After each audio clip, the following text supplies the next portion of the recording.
Today's ganap guys, magluluto ako ng creamy chicken and mushroom and spinach. Kaya nagsati ako dito ng onion. Sinunod ko ang garlic. Itay lang natin hanggang mag-golden brown.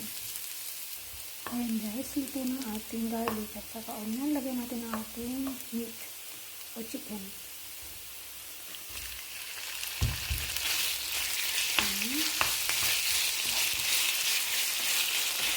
Natin.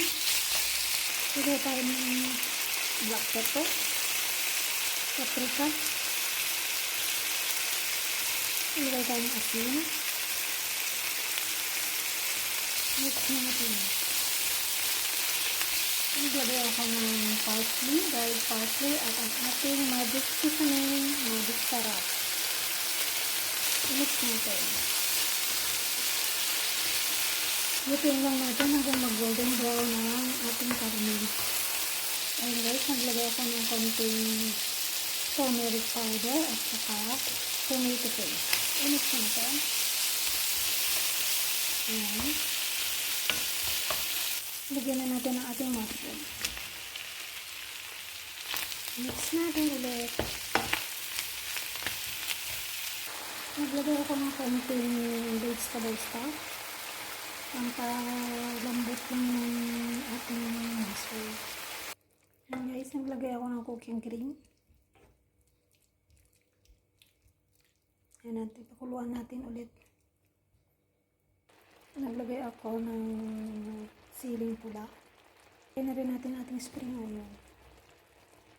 Simmer lang natin ulit ng 3 minutes. Ayan guys, pwede natin ilagay ang ating spinach.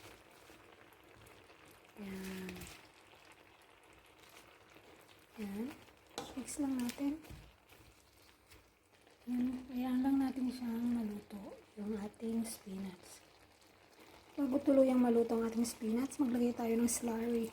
Para hindi siya masyadong watery. Then, mix natin. Naglalagay talaga ako pag ganito yung aking niluluto. Naglalagay ako ng slurry.